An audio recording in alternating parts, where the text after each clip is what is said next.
Un couteau français, efficace, élégant et abordable. Est-ce que c'est vraiment possible? Je vous présente notre candidat du jour, le tiers par Lierand.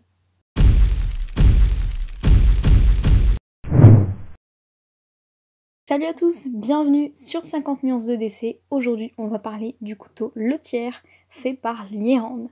Les amoureux du couteau l'auront déjà remarqué, j'ai ici l'ancienne et la nouvelle version du couteau.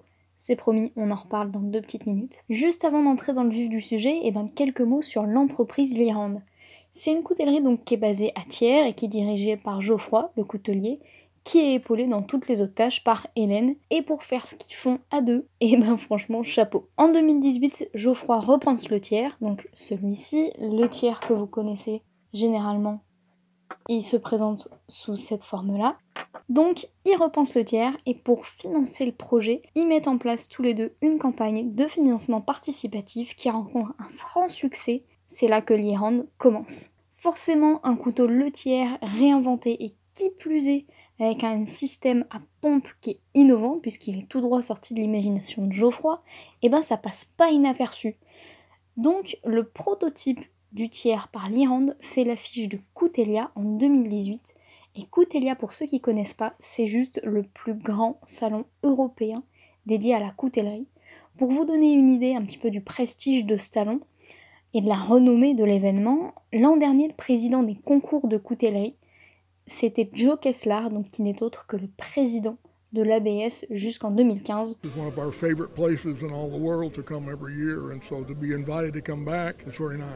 Voilà, ça vous donne une toute petite idée de à quel point c'est classe de faire la fiche de Coutelia. Allez, je vous sens bouillonner, on passe tout de suite aux caractéristiques. Au niveau de la lame, on est sur 9 cm de tranchant, 2 cm de hauteur de lame, 3 mm d'épaisseur. Et quant à l'acier, on est soit sur du 14C 28M, donc avec un casse-goutte rond, soit sur du XC75, donc qui lui a un casse-goutte triangulaire. C'est au choix, c'est selon si vous préférez plutôt les aciers carbone ou plutôt les inox. Donc moi j'ai opté pour un 14C 28N et je peux vous dire qu'il est très bien trempé. C'est le pied à utiliser, vraiment. On est sur une émouture qui est plate et haute, comme sur les tiers traditionnels. Donc pareil, très agréable à utiliser. Tout petit défaut que je souligne au niveau de la lame, le centrage est un petit peu approximatif. Donc quand je suis passée chez Lierand récupérer mon couteau, j'en ai regardé un petit peu plusieurs. Certains sont centrés, d'autres moins. Je sais que ça peut en déranger certains, c'est pour ça que je le souligne. À titre personnel, je préfère un 14C 28N aussi qualitatif que celui-là et un centrage un petit peu approximatif plutôt qu'un truc centré au poil de cul avec un 440 mal trempé. Au niveau du manche, on est sur 11,5 cm de longueur. On a ici un petit passe-lacet. On est sur donc 20 cm ouvert et 6 mm d'épaisseur ici en comprenant le manche. À titre de comparaison, un douk que j'ai ici en dessous, c'est 7 mm d'épaisseur. Donc vous voyez que le Lierand est quand même très fin dans la poche, autant vous dire que ça se fait oublier. J'ai même certains copains qui le glissent carrément dans leur portefeuille. Alors je vous avoue que moi j'ai un portefeuille un petit peu trop petit, mais si vous êtes adepte de ce genre de stockage, ça peut se faire. On a, et c'est ce qui est génial sur ce couteau, on a un système de fermeture à pompe qui est un des mécanismes de blocage les plus efficaces qu'on peut rencontrer. Alors cette pompe, au début, elle est un petit peu dure. Moi, ce que je vous conseille de faire, c'est pas de la fermer comme ça en appuyant avec le bout de votre pouce, mais d'appuyer plutôt avec l'os. Alors c'est vrai qu'avec le bout du pouce comme ça, très honnêtement, c'est compliqué et ça peut être un petit peu douloureux ici. Par contre, avec l'os, ça passe tout seul. Donc c'est juste un petit coup de main à prendre, on s'y habitue très vite. Et la pompe va également se détendre avec l'utilisation. On a donc cette ligne moderne, mais qui finalement vient conserver la simplicité du tiers plus traditionnel. Donc à mon sens, c'est un excellent couteau de table de cuisine et un petit utilitaire. Il est absolument rasoir en sortie de boîte. Putain, j'ai pas de poils, hein. Comme pour les tiers plus traditionnels, on n'a pas d'ouverture ni de fermeture une main. Je trouve pas ça gênant du tout au vu du profil du couteau, hein. À chaque couteau son utilisation. Pour vous donner une idée, si vous êtes dans le tactique, voilà, ça c'est un couteau de combat. Ça, c'est un utilitaire urbain. Ça, c'est un couteau bushcraft. Ça, eh ben, c'est un petit utilitaire, mais surtout, c'est un très bon couteau de table. Et même un utilitaire en cuisine, c'est tip top. Mais vous voyez, c'est pas du tout les mêmes lignes, donc forcément, eh ben, c'est pas les mêmes du tout utilisations. Alors, je le disais tout à l'heure, j'ai ici la première version et la deuxième. Et ben finalement, qu'est-ce qui change?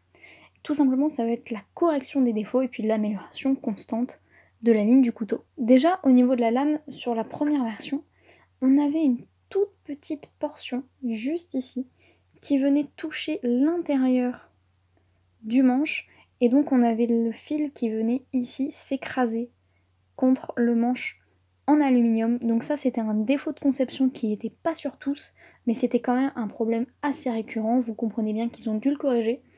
Donc sur cette version, le problème n'existe plus du tout. Vous voyez, le fil est parfaitement intact. Autre petit souci qui était rencontré sur cette version-là, et ben c'est au niveau du pompe. Cet angle-là venait créer une sorte de fragilité, et donc sur certains modèles, ça pouvait aboutir à une casse. Après, le couteau est garanti à vie, donc vous le renvoyez à l'Iran, Geoffroy vous en renvoie, il n'y a pas de souci. N'empêche que eh ben, c'est toujours dérangeant de savoir qu'il y a une faiblesse sur un couteau, sur un outil. Donc ça, ils l'ont remplacé, et vous remarquez qu'on n'a plus ici cet angle, mais on a bien une courbure qui dans le temps sera beaucoup plus à même de supporter les pressions au fil des utilisations.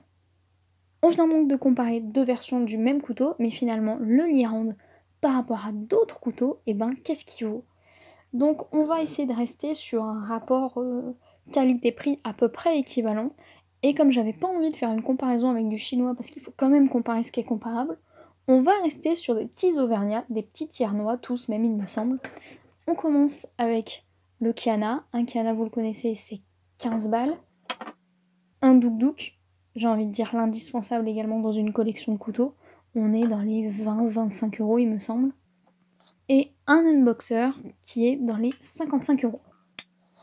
Le Kiana, il a un prix très très bas par rapport à tous les autres couteaux que je vous présente, malgré le fait qu'il soit made in France, pour une très bonne raison, c'est qu'il n'y a aucune intervention humaine dans la production de ce couteau. Donc ce qui explique, vous voyez, un léger manque de finition. On aurait apprécié un petit polissage sur cette pompe ici.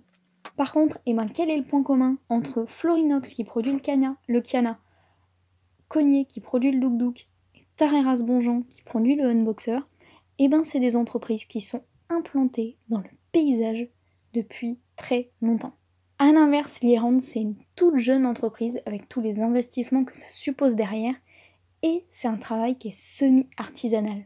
Donc pour sortir un couteau comme ça à 40 balles, franchement, chapeau. Je vous le disais, on est sur du semi-artisanal, c'est-à-dire que certaines parties sont faites en usine. C'est le cas par exemple de la découpe des pièces, du pliage des tôles, de la mise en place des couleurs, etc.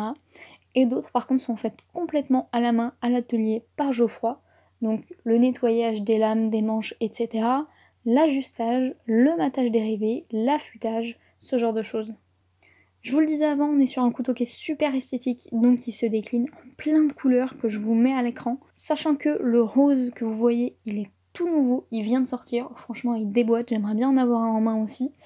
Et que le modèle tout acier, la production risque peut-être un jour d'être arrêtée parce qu'il y a beaucoup plus de travail derrière, les machines ayant tendance à rayer légèrement la surface. En fait, ça va demander beaucoup de traitement après en post-production, en sortie d'usine pour réhabiliter un peu tout ça, alors que sur les manches colorées, finalement ça demande un petit peu moins de travail.